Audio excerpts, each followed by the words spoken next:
iPhone 13 udah rilis resmi di Indonesia. Mending kalian beli iPhone ini aja.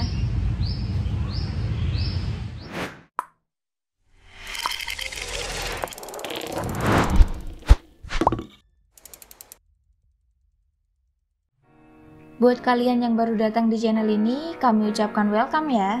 Di sini kami membahas apapun yang kami suka, mulai dari gadget, teknologi, dan juga travel vlog. Buat kalian yang suka konten seperti itu, bisa diklik tombol subscribe-nya. And enjoy this video! Oke guys, kali ini kami akan mengulas sebuah iPhone lawas yang masih cukup worth it buat kalian beli di tahun ini nih. By the way, ini perekamannya menggunakan kamera depan iPhone 11 ya, dengan resolusi Full HD 30 fps. Mari kita ulas smartphone ini sambil jalan-jalan.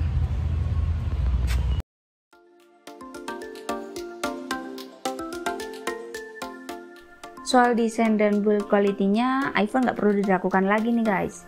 Bodi kaca depan belakang dengan frame aluminium pada iPhone 11 ini memberikan kesan mewah dan kokoh saat digenggam nih.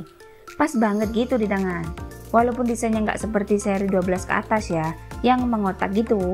Tapi saya sebagai cewek sih nyaman-nyaman aja pakai HP ini buat daily driver utama saya.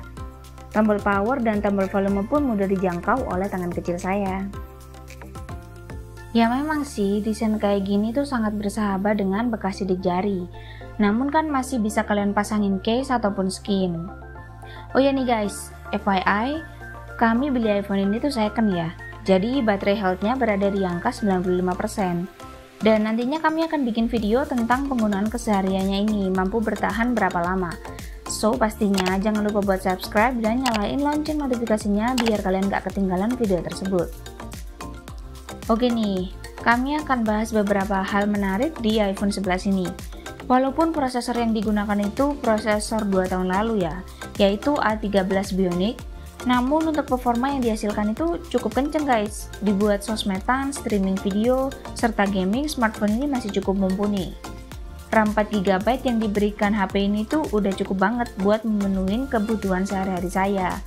Kalian juga tahu lah bahwa manajemen RAM di iOS itu lebih baik ketimbang di Android. Lihat aja tuh, mana ada iPhone pamerin RAM segede sampai puluhan giga.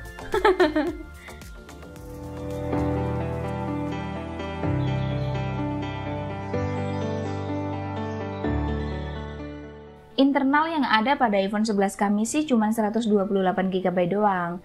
Nggak begitu gede, soalnya saya sendiri udah punya HP kedua yang internalnya juga sama 128GB. Videonya ada di pojok kanan atas. By the way, untuk hasil benchmark yang didapetin pun nggak ngecewain guys. Dapat nilai segini itu udah lumayan kece. Penggunaan gaming pun terbilang cukup lancar. Kami pakai buat main PUBG Mobile, settingannya didapat itu grafis Ultra HD dengan FPS Ultra. Dan saat kami mainkan Genshin Impact, bisa jalan mulus di settingan tertinggi. Namun kami sarankan untuk mengatur di settingan tinggi aja untuk performa yang maksimal. Walaupun refresh rate-nya cuma 60 fps, resolusinya nggak sampai Full HD, dan layarnya masih IPS, saya masih nyaman-nyaman aja kok makainya guys. Karena layar pada HP ini tuh udah terbilang cukup bagus ya. Dengan tingkat akurasi warna yang tinggi, dipakai di bawah terik matahari, apa yang ditampilkan di layarnya ini masih terlihat. Karena kecerahannya layarnya itu bisa sampai 625 nits. Di layar 6,1 inch ini sangat mudah banget buat saya sebagai cewek gunain ini HP cuman pakai satu tangan aja, karena berasa compact gitu.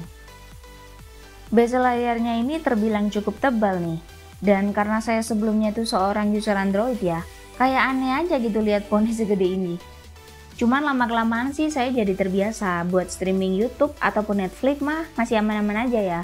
Nggak begitu mengganggu, dan pastinya udah bisa dibuat nonton dengan resolusi HD dong. Dengan font yang sebesar ini, Apple mampu menyematkan fitur Face ID yang cukup akurat guys. Sekali angkat smartphone, layarnya udah langsung kebuka, cepet banget gitu. Walaupun dalam kondisi low light, fitur Face ID-nya bekerja dengan semestinya nih. Namun dikarenakan pandemi sekarang, yang mewajibkan kita untuk selalu pakai masker, jadi mungkin fitur ini agak useless ya, but however it's nice to have. Pada iPhone 11 ini juga udah dua speaker loh guys, satu di bagian bawah dan satunya berada di poninya ini. Untuk kualitasnya termasuk jempolan ya, bassnya deep, midnya oke, serta treble-nya yang cukup crispy.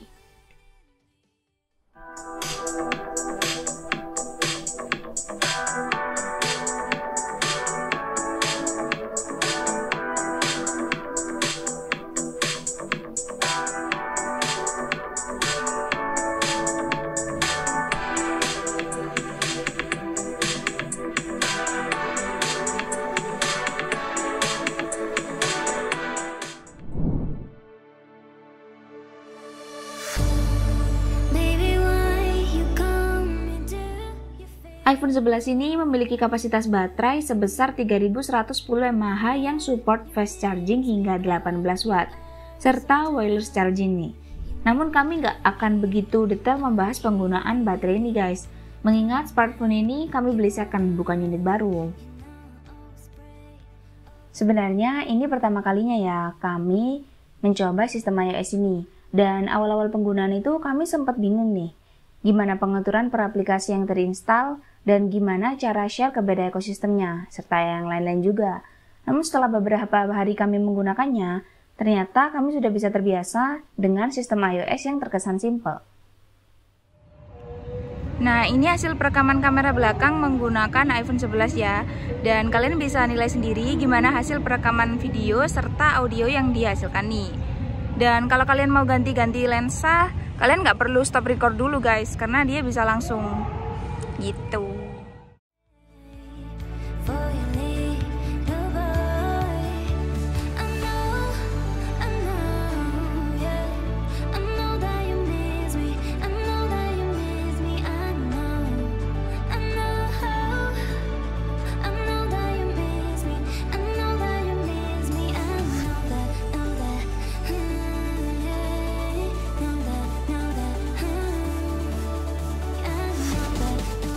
Untuk kualitas foto yang dihasilkan juga terbilang cukup bagus guys.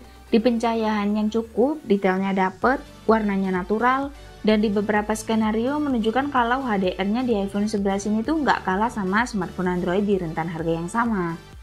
Bahkan bisa lebih bagus menurut kami. Dan buat sobat gadget yang suka hunting foto malam-malam, iPhone 11 ini udah ada fitur night mode-nya.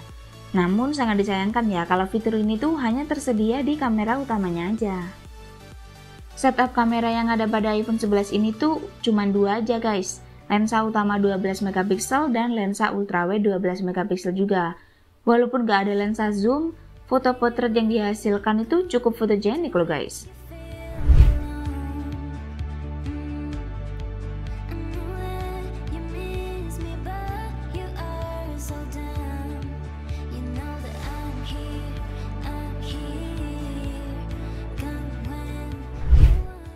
Oh ya guys, nanti kami juga bakal buat video komparasi antara iPhone 11 ini dengan Xiaomi Mi 10T yang sekarang dibuat ngerekam ini nih. So, pastinya jangan lupa juga buat subscribe channel ini dan jangan lupa juga buat selalu nyalain lonceng notifikasinya.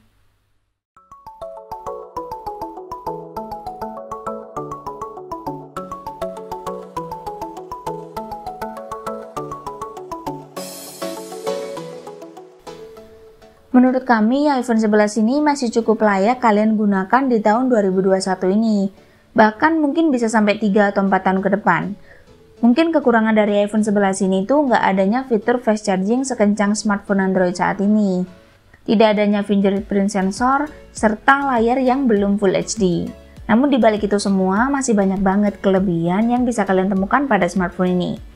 Seperti dukungan software yang bisa sampai 5 kali, desain body yang solid dan mewah, kamera flagship, performa yang gak kalah sama smartphone di kelas harganya, serta yang paling penting nih, logo Apple. Oke guys, itu tadi review kami tentang iPhone 11 ini nih.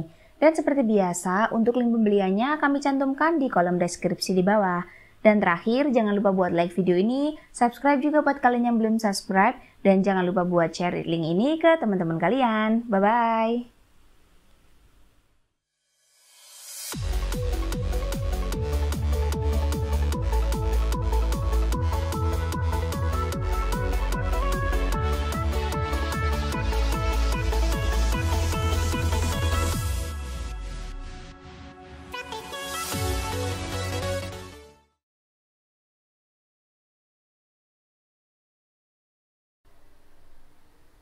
Kalian nungguin apa guys?